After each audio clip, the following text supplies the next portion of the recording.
Pero may kakaiba na dapat napansin natin. He was named. The rich man was just called rich man.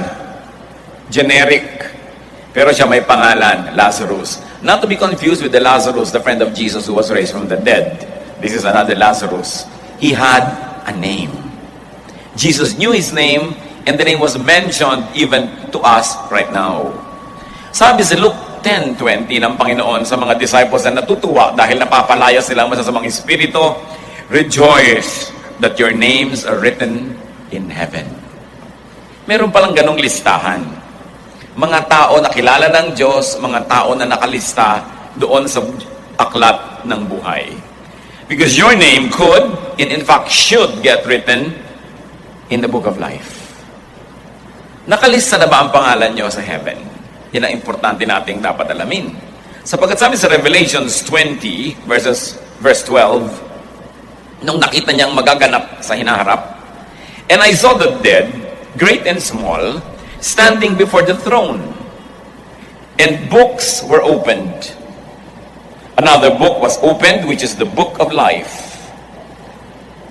The dead are judged according to what they had done, as recorded in the books. Verse 15, if anyone's name was not found written in the book of life, he was thrown into the lake of fire. Sa oras ng paghuhukom, bubuksan ng mga aklat at merong book of the dead, merong book of life. At sabi, nakalista lahat ang tao sa either one of the books. At syempre, ayaw mong makitang nakalista ka sa book of the dead. Dapat nando ka sa book of life. At yung mga nasa book of life, hindi lang nakalista yung pangalan nila doon, recorded ang lahat ng mabubuti nilang pinagagawa sa buhay. At yung mga nasa book of the dead, nakalista lahat ang masasama nilang pinaggagawa. Akala natin, ang mga ginagawa nating mali, nakakalusot. Akala natin, ang mga ginagawa nating tama, walang nakakapansin, hindi na-appreciate. Kung minsan na-appreciate ng tao yan, pinagpapagawa ka pa ng monumento, madalas hindi. Pero alam ng Diyos ang lahat. At merong isang aklat na pinaglilistahan ang lahat ng pangalan at dapat nandun ka. Sapagkat sabi, kapag hindi ka nakalista doon, ika itatapon doon sa dagat-dagatang apoy. Kung saan ito ay nagliliyab habang panahon. Bumalik tayo sa kwento. Ang mahalaga, mahirap si Lazarus pero may pangalan. At ang Panginoon mismo ang tumawag sa kanya ng pangalan na yon. Luke 16:22, back to the story. The time came when the beggar died, and the angels carried him to Abraham's side. The rich man also died and was buried. Kung bakit ang buhay nitong dalawang lalaking ito, magkaiba pero parallel ang takbo. Kitang-kita mo yung sarap at ginhawa dito, yung hirap dito sa kabila. Tapos namatay pa sila, halos ay sabay. Kung hindi nga eksakto magkasabay. So there were two men who died, and there were two types of departures. Magkaiba. Kumbaga, sasakay ka sa aeroplano, merong economy, nakapila ka, ang dami nyo, meron ng business, meron pang bulaklak yung counter, may first class, pinepedicure ka pa habang nag-check-in ka. Ganito ang pag-alis nitong dalawang to, magkaiba. Both died. The rich man was just buried. Napansin nyo? Siguradong meron itong mga musiko, may mga kanta, may pageantry, maraming iyakan, maraming handaan, magkarambong libing, maganda ang pinaglibingan. Pero sabi sa Bible, he was buried. Tapos na. But Lazarus was carried by angels to Abraham's side. Hindi yung kanyang katawang lupa ang binuhat, yung espiritu niya na humiwalay na sa katawan na yon, ay binuhat, dinala ng mga anghel pataas. Siyempre, ang mga anghel lumilipad, di pataas. Samantala yung isa pababa. Kitang-kita niya yung pagkakaiba. Hindi libing sa ilalim ng lupa yung isa, at yung isa naman inangat at dinala sa piling ni Abraham. Pinaniniwalaan ng mga Israelite na si Abraham ay nagwe-welcome sa lahat ng mga mananampalataya na sumasakabilang buhay. Luke 16:23, in hell, where he was in torment, he looked up and saw Abraham far away with Lazarus by his side. Wala palang namamatay. Lumilipat ka lang ng pinupuntahan. Naiiwan mo lang ang iyong lupang katawan, pero patuloy ang iyong buhay. So dun sa kabilang buhay na tinawag na hell dito sa English, kung saan may apoy-apoy, mainit, may pagdurusa, dinala doon itong mayamang lalaki. So there were two men, not only two departures, there were now two destinations. Magkaiba na ang pinuntahan nila, nagkalayo na sila ng kalagayan. Bagamat magkalayo na nun, mayaman at mahirap, pero ngayon ibang klaseng pagkakalayo. The rich man went to hell, into torment, parusa. He went down, and then he looked up to Lazarus, na baligtad. Dati si Lazarus na dinadaan-daanan, nakahiga dyan sa gate, namamalimos, na laging tumitingala. Pag dumadaan ng rich man, si rich man na ngayon ang tumitingala. And Lazarus went up, carried by the angels, to Abraham's side. Not one of them really died. So the rich man did not go to hell just because he was rich. Tandaan nyo yun. Hindi siya napunta sa parusa dahil mayaman siya o dahil lang mayaman kasi siya. At si Lazarus did not go to paradise just because he was poor. Hindi yun ang premise ng dahilan ng pagkakapunta noon. Mamaya, hanapin natin ang dahilan. Ba't kaya napunta yung isa doon sa paraiso at yung isa napunta sa parusa? Sabi sa Romans 2:11, God shows no partiality. Walang pinipili ang Diyos, o hindi ka pwedeng piliin dahil mayaman ka o mahirap. Hindi ka pwedeng bigyan ng advantage dahil lang mayaman ka o dahil lang mahirap ka. Proverbs 22:2, rich and poor have this in common, the Lord is the maker of them all. So hindi tinitingnan ng Diyos yung economic situation ng tao. Hindi yun ang dahilan ng pagkakasave mo or pagkakakondemn. Pero sabi sa Romans 3:23, for all have sinned and fall short of the glory of God. So pareho lang na nagkasala rin yan. Hindi pwedeng hindi nagkasala si Lazarus kasi sabi all have sinned and fall short of the glory of God. Romans 3:10, there is no one righteous, not even one. Not the rich, not the poor. The wealth or the poverty of people don't make them righteous or sinful per se. Hindi yan ang nagpapabanal o nagpapasama sa tao. May iba pang dahilan. Pero ang mahalaga pag pinag-usapan natin yung salvation, yung kaligtasan. Paano ka mapupunta doon sa paraiso at hindi doon sa impyerno? Sabi sa Acts 16:31, believe in the Lord Jesus and you will be saved. You and your household. Kapag nanalig ka kay Jesus na siya anak ng Diyos, tagapagligtas, tinanggap mo siya sa iyong puso, nagpaligtas ka sa Kanya, ibinigay mo sa Kanya ang iyong kahapon, ngayon at bukas, maliligtas ka kasama ang iyong sambahayan. Ano kaya ang kahulugan ng kasama ang sambahayan? Automatic ba yun? 1 John 5:12, he who has the Son has life. He who does not have the Son of God does not have life. Luminaw ng luminaw sa New Testament books kung anong kahulugan ng kaligtasan ng isang tao, na kapag ikaw ay nandun sa anak ng Diyos na si Jesus, ikaw ay may buhay, at kung wala siya sa iyo, wala kang buhay. Kaya ang sabi ng Panginoon sa John 14:6, I am the way, the truth, the life. No one comes to the Father except through me. Ang kaligtasan ng isang tao, kung nananalig siya kay Jesus at nagpapaligtas siya kay Jesus. It is belief in the Savior who has come. And for people who lived and died before Jesus was born, it has been belief in the Savior who was to come.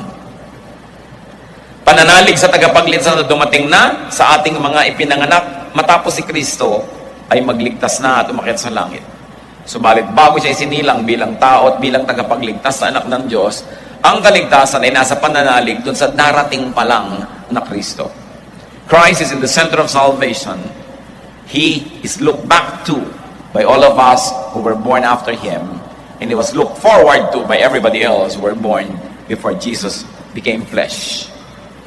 Kaya sina Abel, sila Enoch, Noah, Abraham, Isaac, Jacob, yung mga dakilang tao sa pananalig ng unang panahon, sila ay pinapurihan sa Hebrews, which is already a New Testament book, dahil sa kanilang pananalig sa darating pa lang na tagapagligtas. Hebrews 11:13, all these people were still living by faith when they died. They did not receive the things promised. They only saw them and welcomed them from a distance. Hindi nila nakita si Kristo ng pinanganak. Hindi nila nabalita ang ipinanganak. Namatay silang umaasa pa lang, nananalig, tumitingin sa darating na mangyayari pa lang. Subalit yan ay inaari ng langit na pananalig, pananampalatayang sapat na para sila man ay makasama ni Abraham. Kaya si Abraham ang una, pumupunta ka doon sa katabi ni Abraham. Kaligtasan ng kaluluwa. Maraming lagi nagtatanong, paano ba naliligtas? Yan ang napakasimpleng sagot. If that complex truth could be simplified, pag nananalig ka kay Jesus, na siya anak ng Diyos, tumatawag ka sa Kanya, nagpapaligtas ka sa Kanya, chinarge mo sa Kanya yung mga kasalanan, at kinuha mo ang kalinisan niya, naging sayo, ikay naliligtas. Sa mga ipinanganak, matapos siyang mapako sa krus at mabuhay na muli, yan ay pagtingin, paglingon sa nangyari ng pagliligtas niya. Sa mga ipinanganak at namatay, bago isinilang si Kristo, yan ay pagtingala, pagtingin dun sa darating pa lang. Pero yan ay parehong inaako ng Biblia na pananalig. Pananalig na nagliligtas. So, ano lang ang pwede nating isipin ngayon? Bakit yung mayaman napunta dun sa hell at yung mahirap napunta dun sa paradise? Kasi magkaiba sila ng pananalig. Nanalig yung isa sa darating pa lang na Kristo, kaya kinukwento siya ni Lord. At yung isa, hindi siya nanalig. Kasi sinasabi sa Biblia, if you have the Son, you have life. If you don't have the Son, you don't have life. So huwag tayong malito tungkol sa yaman at hirap issues. Let's go back to the story. Luke 16:24 to 26. So he called to him, Father Abraham, have pity on me, and send Lazarus to dip the tip of his finger in water and cool my tongue, because I am in agony in this fire. Nakita nitong mayaman, si Lazarus na kasama ni Abraham, hindi natin alam kung gaano kalayo, pero malayo ang nararating ng kanilang paningin, ng pandinig. At siya hirap na hirap sa apoy na kanyang kinalalagyan, walang mainom ni isang patak na tubig. Sabi niya, maawa ka sa akin, Amang Abraham. Pakisabi mo naman kay Lazarus, ilubog lang niya ang dulo ng kanyang daliri sa tubig. At yung dulo na yun na basa ng isang patak na tubig, idampi lang sa aking tuyong-tuyong dila. At yun lang ay pasasalamatan ko na sobra akong init na init at uhaw na uhaw.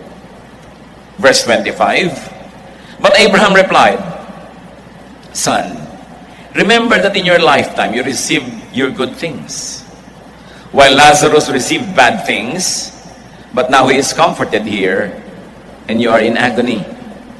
And besides all this, between us and you, a great chasm has been fixed, so that those who want to go from here to you cannot, nor can anyone cross over from there to us. Sabi, ngayon, gusto mong makipagkaibigan kay Lazarus. Gusto mo meron kayong exchange gift. Nung araw na mayaman ka, napakasarap ng buhay mo, naaalala mo ba siya? Bakit ngayon gusto mo magpa-minister sa kanya? Nagkakaroon tayo ng clue, mga kapatid, kung bakit siya napunta sa hell. Isa doon, hindi man lang siya gumawa ng mabuti sa mga kapuspalad na kinakatawan nitong si Lazarus. The rich man called to Father Abraham, asked him to send Lazarus over to comfort him with a drop of water. Notice the great difference from daily luxury to a drop of water. Mula sa pagsusuot araw-araw ng fine linen para huwag maalinsanganan at mainitan ng katawan, natapon sa apoy.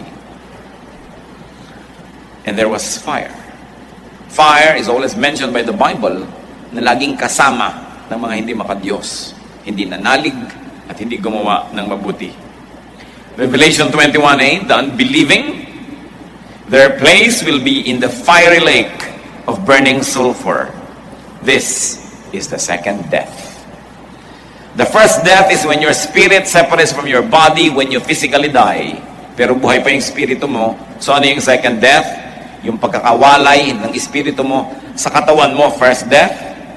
Yung pagkakawalay mo forever and ever from God is the second death. Pangalawang kamatayan. Yung unang kamatayan, salamat at dumarating. Kasi kung hirap na hirap ka na, gusto mo na rin mamatay. Pagka talagang napakabigat ng buhay, nagiging ginhawa pang mamatay ka. At least may inaantay kang kamatayan. Kung hirap na hirap ka, may sakit ka, aping-api ka, may inaantay kang kamatayan na matatapos din ang lahat ng yan. Pero kung namatay na ang katawan mo at yung spirito mo, hindi lang sa katawan mo nawalay pa sa Diyos, wala ka nang inaantay na pangalawang pagkakataon. Yun na. Revelation 21, 20 rather, verse 10, and the devil who deceived them was thrown into the lake of burning sulfur, where the beast and the false prophet had been thrown. They will be tormented day and night forever and ever. Ang pagdurusa na kanilang titiisin ay walang hanggan. At sorry na lang, hindi na pwedeng mamatay. Kahit yung kamatayan na ayaw natin na nagiging salamat na lang kung talagang hirap na hirap ka, hindi yun darating. So sa pakiusap nitong mayaman, Abraham declined. Sabi, hindi pwede eh. And Abraham reminded him of the disparity in their previous world. Ang sarap ng buhay mo noon. Wala ka na alala. This gives a clue as to why the rich man went to hell. He obviously spent all his time making money, which is not bad, but enjoying his money selfishly, which is bad. Wala na siyang inatupag kundi magpayaman at pagkatapos magpasasang mag-isa sa kanyang kayamanan. He never had charities. He never gave to the poor. He never gave to God. Alam niyo yung pagbibigay, laging kasali ang Diyos sapagkat ang pagbibigay sa good causes, ang pagbibigay sa mga kapuspalad ay itinaturing na pagbibigay sa Diyos. Pati pagbibigay sa mga lingkod ng Diyos. Sabi sa Mark 9:41, I tell you the truth, anyone who gives you a cup of water in my name, because you belong to Christ, will certainly not lose their reward. Gusto kong namnamin ninyo ang verse na ito. Kausap ng Panginoon ang kanyang mga disipulo, mga alagad, mga lingkod. Nagtuturo ang mga ito, nagpupunta sa mga bayan-bayan, nakakaranas magutom. Wala naman mga hotel, walang titirhan, wala naman mga restaurant saan kakain. Nabubuhay lang sila sa tulong ng mga mananampalataya. Kaya ang sabi ng Panginoon, sino man ang magbigay sa iyo ng kahit man lang isang basong tubig, dahil lingkod ko kayo, siguradong may gantimpala yon sa langit. Ito ang gusto kong pansinin nyo mga kapatid. Kung may gantimpala kayo sa langit, paano nyo makukuha kung hindi kayo dadalhin sa langit? Kaya napakalaking bagay yung gumagawa ka ng mabuti, nagbibigay ka sa iyong kapwa, kasi gagantimpalaan ka ng Diyos, kaya alam nga namang ipadala ka sa hell, hindi mo natanggap yung premyo mo. Maraming nagagawa para sa nagbibigay yung kanyang pagbibigay. At ito, ang isinumbat ni Abraham doon sa mayaman. Sabi, nung kabilang buhay mo, sarap-sarap ng buhay mo, wala ka naalala. Tapos ngayon, gusto mo maalala ka nitong si Lazarus. Hindi pwede, sabi. Hindi pwedeng lumipat yung nandito patungo dyan. At yung nandyan, hindi pwede magpunta dito. Ang pagkakawalay natin habang panahon. At nakakadagdag pa sa hirap ng loob nila na nakikita nilang masaya at maganda ang buhay ng mga nasa piling ni Abraham na sa pagbabalik ni Jesus, siya na yung makakapiling. Enkargado lang doon sa Abraham. Temporary lang siya yung kinikilala doon. Subalit sa muling pagbabalik ng Panginoon, siya na ang kasama ng lahat ng mananampalataya. The rich man had no reward. Kung may ginawa man lang sa siya ng mabuti, di may premyo rin siya, di papapunta hindi siya doon sa paraiso dahil doon nakiklaim yung premyo, pero wala siyang ginawa. Meron pong isang hindi Hudyo, sa katunayan, sundalong Romano, therefore kalaban dapat ng Israel, si Cornelius. Panabigay sa mahihirap. Acts 10:30-31. Ikinukwento ni Cornelius kay Peter. Kasi kinausap ng Diyos si Peter, magpunta ka sa bahay ni Cornelius, turuan mo ng salvation. Bakit naman ako pupunta doon? Gentile yun. Pumunta ka. Kasi pinapapunta kita. Sabi ni Cornelius sa Acts 10:30-31, 4 days ago, I was in my house praying at this hour. At 3 in the afternoon, suddenly a man in shining clothes stood up before me and said, Cornelius, God has heard your prayer and remember your gifts to the poor. Nagdadasal siya, wala naman siya karapatang magdasal dahil iba naman siya Romano.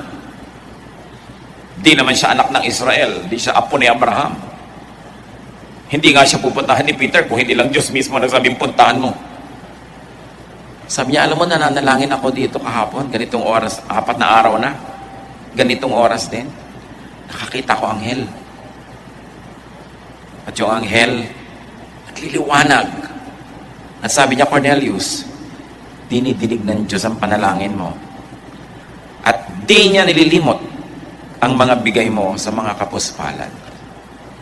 Dahil doon, pinapunta si Pedro sa bahay ni Cornelius at pinaturuan talaga ng malinaw na salvation. Para hindi pa daplis-daplis yung alam niya, yung talagang yun. At nagkaroon doon ng speaking in tongues sa bahay na yon.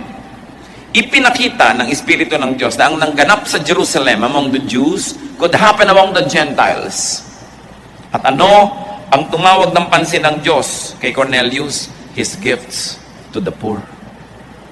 At yung pananalig niya, faith that is action. Kaya ang sabi sa Luke 12:33, sabi ng Panginoon sa kanyang mga disciples, sa mga tawag nakikinig, give to the poor. Provide purses for yourselves that will not wear out, a treasure in heaven that will not be exhausted, where no thief comes near and no moth destroys.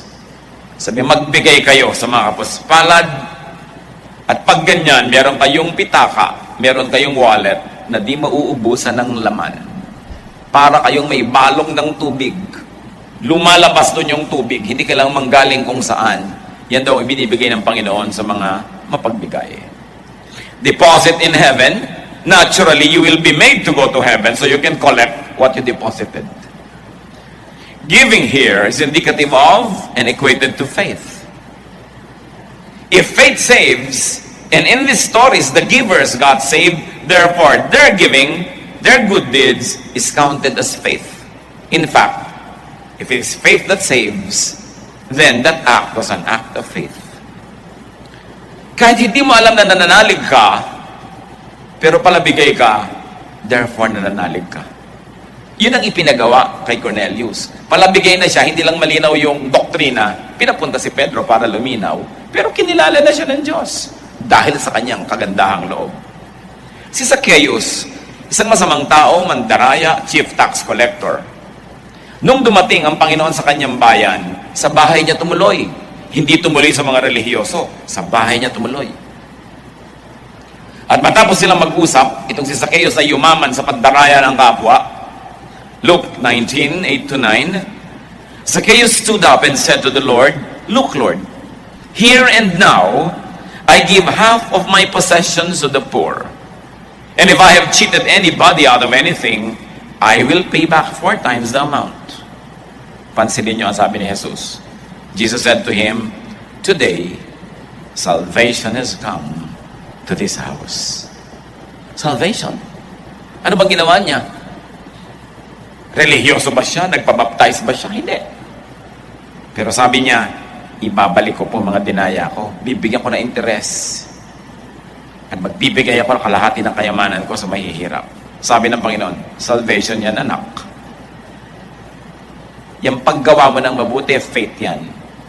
And if faith leads to salvation, and you got saved, then that is the highest form of faith. Higher than hallelujah, hallelujah. Higher than bumubula ang bibig mo sa pagtatangs. Higher than patambling-tambling ka at pagulong-gulong. Higher than sa ulo mo lahat ng doktrina sa mundo. Yung ikaw, kumikilalang nagkamali ka, gusto mong ituwid, ibabalik mo ang dinaya mo sa iyong kapwa, magbibigay ka sa mahihirap. Sabi ni Lord, salvation yan. Pure. Wala nang iba. Ligtas ka na. At ang iyong sambahayan, sabi niya, salvation has come to this house. Now, back to the story. Hinihiling nitong mayaman na papuntahin sa kanya si Lazarus para dampian ng basang daliri ang kanyang tuyong-tuyong labi. Pero sabi, hindi pwede. There was an uncrossable divide between hell and paradise. Tulad ng ginawa ng mayayaman at patuloy na ginagawa, they create an uncrossable divide between poverty and wealth. Sinasabi lang dito, yung pinaggagawa nyo, babalikan kayo niyan. Kung paano kayo naglalagay ng mga hindi matawid-tawid na mga pader sa pagitan ng meron at ng wala, ng mayaman at ng mahirap, mararanasan nyo yung nando naman kayo sa kabila ng pader. Kayong nagnanasang makatawid, pero hindi pwede. Luke 16:27 to 28, back to the story. Dahil sabi, hindi pwede papuntahin tayo si Lazarus. No way. He answered, "Then I beg you, Father, send Lazarus to my father's house. For I have 5 brothers. Let him warn them, so they will not also come to this place of torment." Marunong naman pala magmahal si Mr. Rich. Mahal yung mga kapatid. Kaya lang, sino ba ang kapatid? Dapat lahat ng anak ng Diyos, lahat ng tao nilikha ng Diyos, kapatid mo yan. Hindi yung mayaman ka, mabuti ka lang doon sa kapatid mo sa laman, sa anak mo sa laman, pero tinitiis mo yung kapitbahay mo. Kapatid mo rin yun. Kaya inaari ng Diyos, yung ginawa mo doon, ginawa mo sa Kanya. Yung hindi mo ginawa para doon, sabi ni Jesus, hindi mo rin ginawa para sa akin. Kahit mabait ka pang tatay, mabait ka pang kapatid, pero namimili ka lang ng kinakabaitan mo. Sa katunayan, baka ninanakawan mo pa yung iba para lang maiwi mo sa anak mo. Hindi bait yun. Ang bait, hindi namimili. Magamat may mahal na mahal ka, mas special naman siguro yung binibigay mo. Pero hindi ka nagiging bingi sa mga daing ng kahit hindi mo kamag-anak. So, sabi niya, kung hindi po makapupunta dito si Lazarus, pakiusap ko lang, pabalikin niyo naman sa lupa. Ano, multo? Pagmultuhin niyo naman, sabi ganon, si Lazarus. Yung mga kapatid ko, 5 eh. Bakit siya natatakot ako sa mga kapatid niya? Pare-pareho sila. Wala silang puwang sa puso nila sa mga gawain ng Diyos, sa pagpapakabanal, sa pakikinig sa salita ng Diyos, sa pagtulong sa mga kapuspalad. Kaya natitiyak niya na oras lang ang iniintay ng mga kapatid niya at magkikita-kita sila doon sa mainit na lugar na yon. Okay na sa kanyang nandun siya, aakuin na lang niya. Huwag na lang pumunta yung mga mahal niya sa buhay. Meron din namang redeeming quality itong taong ito. Sabi niya, utang na loob, papuntahin niya naman si Lazarus. Anong nangyari? The rich man saw the truth. Sabi niya, totoo ang chismis. May hell. Nalaman niya. Ang problema lang mga kapatid, pag nalaman nyo, huli na ang lahat. Andun ka na. Nalaman niya. The rich man remembered his brothers back on earth. And the rich man asked Abraham to send Lazarus to go back to earth and warn them. He did not want them to come to that place of suffering. Kahit wala na lang siyang fellowship doon, basta sobrang hirap, you would not wish it for anyone of your loved ones. Kaya kung may mga drug dependent, niyayaya kayo mag-drugs din, alam niyo kung gaano kahirap ang bisyo na yan, hindi kayo mahal. Sinasama kayo sa impyerno eh. May mga kaibigan kayo, naglalakwat siya, hindi na gumagraduate. Hindi kayo niyan kaibigan. Kahit pantawag sa inyo, bro. Ano bro? Pareho kayong bagsak. Diba? Hindi kaibigan yan. Kasi ang tunay na nagmamahal, kung nararamdaman niya at nakita niya na hindi magandang kalagayan niya, hindi siya magyayaya. Susuluhin na lang niya ako, hindi niya maiwasan. So, papayag ba si Abraham? Luke 16:29 to 31. Abraham replied, "They have Moses and the prophets. Let them listen to them." Sabi, huwag mo nang papuntahin si Lazarus. Bakit si Moses, ang mga propeta? Buong-buo ang Biblia. Lahat ng itinuro ng mga propeta, mga sinabi ni Moses, sinabi ng Diyos kay Moses, nasa Biblia, ba't kailangan mo pang pabalikin ang patay? Magbasa sila. Mag-aral sila. Nandiyan naman si Moses at ang mga propeta. Verse 30, "No, Father Abraham," he said, But if someone from the dead goes to them, they will repent. Hindi po makikinig. May Biblia na nga kami sa bahay. Dami pang version. Hindi babasahin. Baliwala. Kailangan may drama, may tada, patay na dumalik. Baka sakaling pansinin. So, sabi niya, verse 30, no. Father Abraham, he said, but if someone from the dead goes with them, they will repent. And verse 31, he said to him, if they do not listen to Moses and the prophets, they will not be convinced, even if someone rises from the dead. Sabi niya, pag hindi nagbabasa ng Biblia, hindi nagba-Bible study, labasan man ng multo, walang effect. Kailangan buksan ang puso sa salita ng Diyos, pag-aralan ito, unawain, at isa pamuhay. Abraham said, they have Moses and the prophets. They have the Bible. In fact, in modern way, you can say they have Bible teachers. They have Bible preachers. They have Bible-based churches. Hindi nila kailangan ang sino mang babalik mula sa kamatayan. That should be enough. What does it tell us, brothers and sisters? Na pag binubuksan natin ang mga books ni Moses, pag binubuksan natin ang mga propeta, at pag binubuksan natin ang New Testament, si Jesus, dapat sapat para ang tao huwag pumunta sa impyerno. Di ka lang nagbabasa ng verses pampasarap ng feeling. Kailangan maintindihan mo yung katuruan. Kailangan ang kauwian nito, matanggap mong makasalanan ka, kailangan mo si Kristo, magpaligtas ka kay Kristo. Hindi lang nagpapakyut ka, nagpa-Bible study ka, kumukuha ka lang ng inspiration. Employer ka, gusto mo magpa-Bible study para lang bumait yung mga empleyado mo. Hindi ganun yun. Yung nanay, gusto mag-Bible study yung mga anak para bumait. Hindi lang pampabait yung Biblia. Bagamat, yes, magandang effect. Pero pag ginamit mo yan sa kanyang paraan, you're misusing it. To serve your purpose, to make your management, or to make your parental work easier. Hindi ganun. Ito yung binubuksan ng Biblia at pinag-aaralan, dapat ang inuuwian, salvation. Naliligtas ang tao. Nakikita niya ang tunay niyang kalagayan, nagbabagong loob siya, nagbabalik loob siya sa Diyos, at kung hindi pa siya kunin, mumuhay siya bilang isang bago nilalang. Yun ang dapat na ginagawa. Sabi ni Abraham, they have the Bible. That should be enough. So the rich man, no, sabi niya, they won't read the Bible. They won't attend Bible studies. They want fabulous big signs. Kailangan may kababalaghan. At sabi ni Abraham, if they don't listen to the written word of God, no amount of show will convince them. Kailangan tahimik, payapang pagbubukas ng puso. Anong kinalaman natin sa kwentong ito na alam na ng marami sa atin? Earthly life is short. Tayo nakikipaglibing, darating ang panahon tayo naman ang ililibing. Ganun lang yun. Di mo alam kung kailan. Dapat lagi kang handa. Isa pa, earthly life can be a testing ground.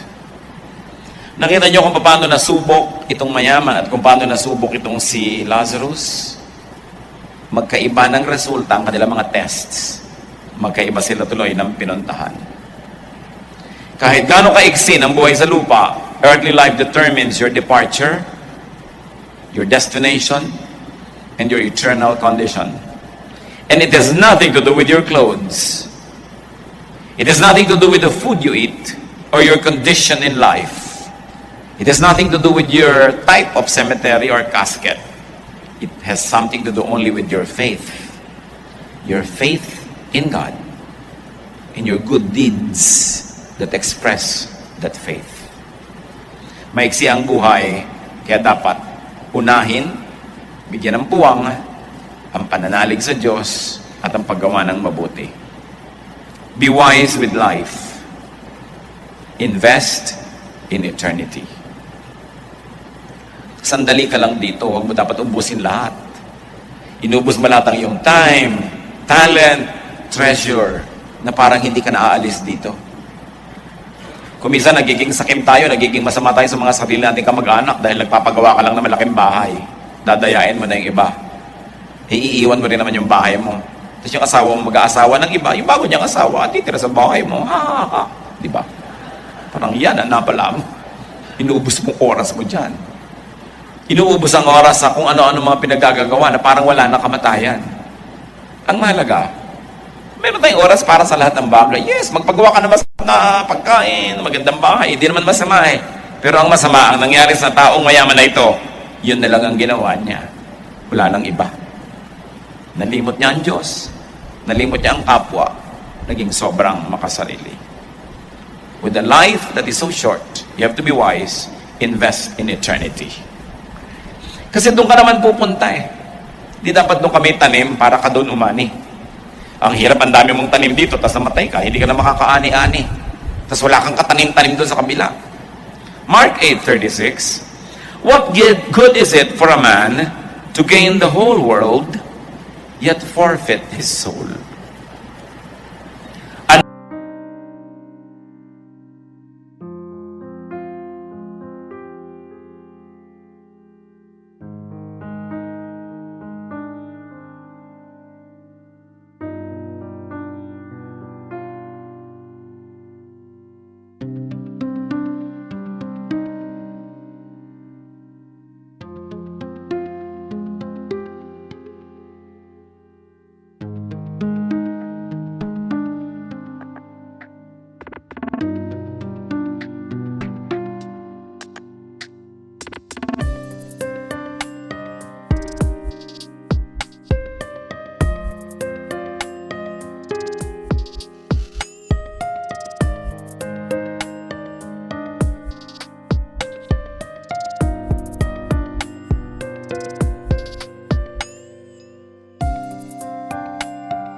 Tao, at dahil hindi sila nakapaghanda, nasa lakay sila ng kalaban, ang mga dugo nila hahanapin ng Diyos sa iyong kamay, ikaw mananagot.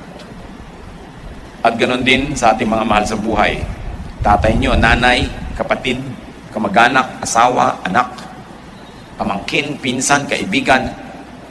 Kilala mo si Kristo, sila kilala ba nila? Alam mo na, alam ba nila? Meron tayong pananagutan sa ating kapwa. Punta ka nang punta sa church, ang sipag mong pumunta, pero wala ka namang bit-bit kundi bag.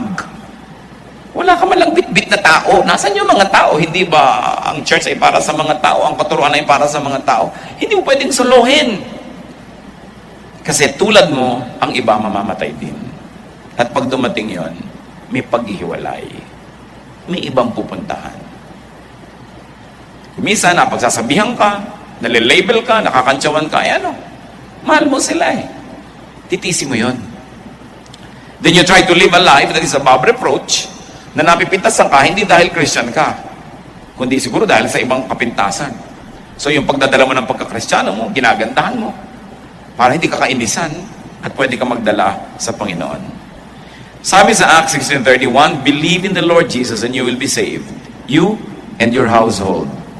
Ang kausap dito, yung jailer. Kinulong niya yung mga apostles, pinahirapan, pinaghahampas, ikinadena, tapos lumindol, nakalagot lahat ng kadena, nabuksan lahat yung mga rehas ng kulungan, magpapakamatay na sana yung bantay, dahil akala niya, tumakas yung mga bihat niya. Pero sabi nila, Paul, nandito kami, hindi kami umalis. Christians kami. Talaga, sabi ko, salawat.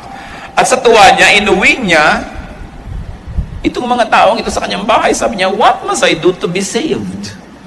At ito yung sagot, believe in the Lord Jesus Christ and you will be saved, you and your household. Bakit napasama yung household?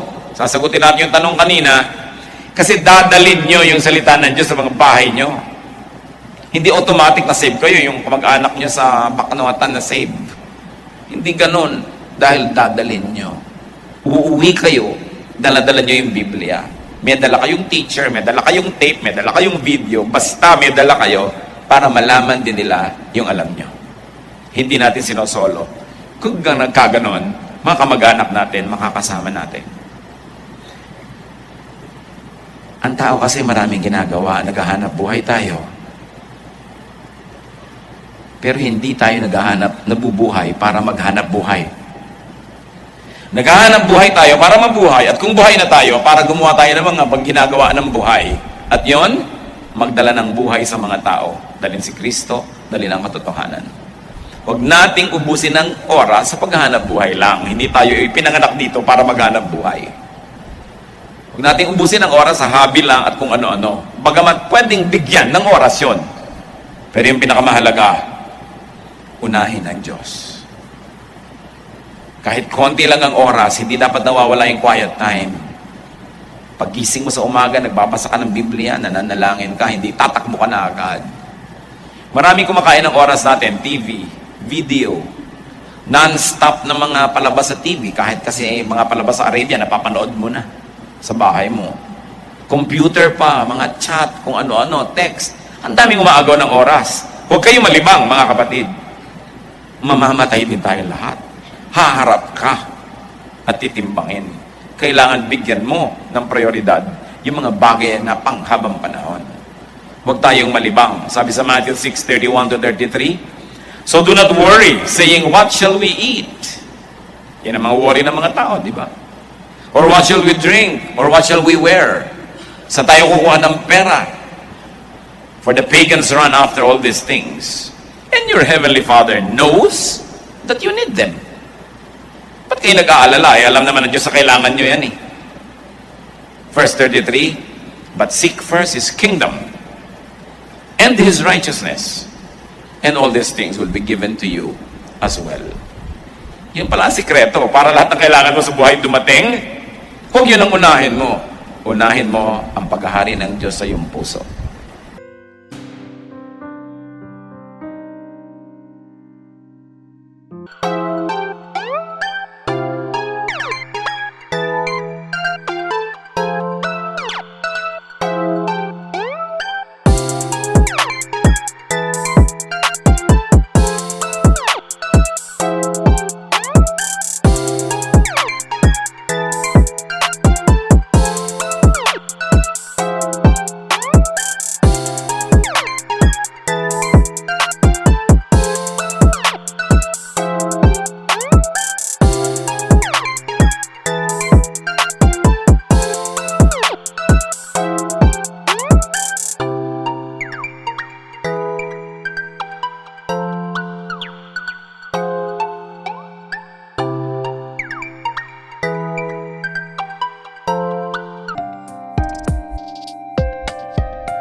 Natural, nagtatayt tayo nun. Pero hindi lang yun.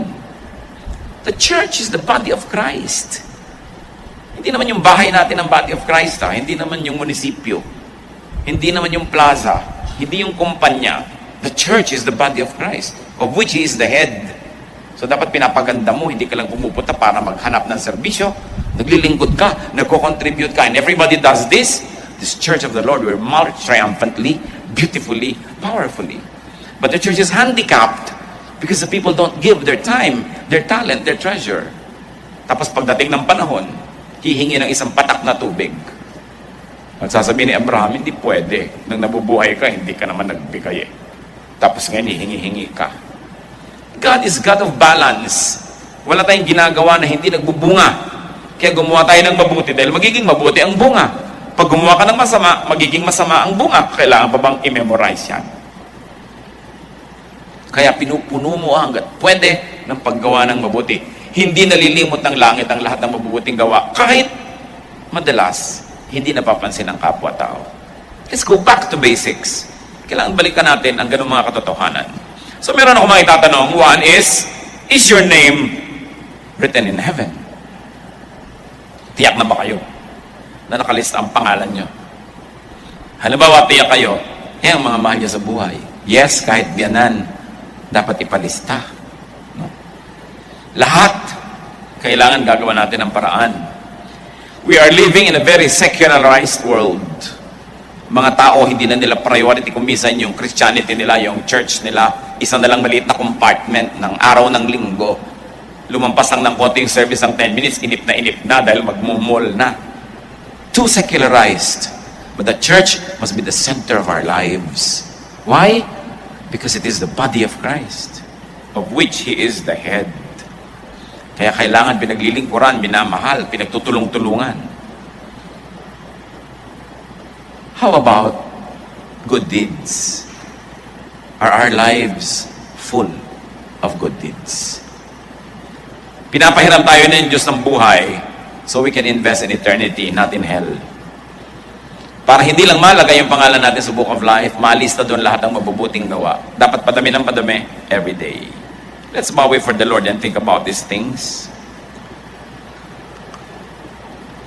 At gusto kong balikan ang isang mahalagang tanong. Kung meron tayong kasama dito, hindi kayo tiyak na nakalista ang pangalan nyo sa Book of Life. But tonight, you want to get it listed? Or you want to be sure that it is listed? Ang sinabi natin, manalig kay Jesus, aminin ang mga kasalanan, magpaligtas sa Kanya,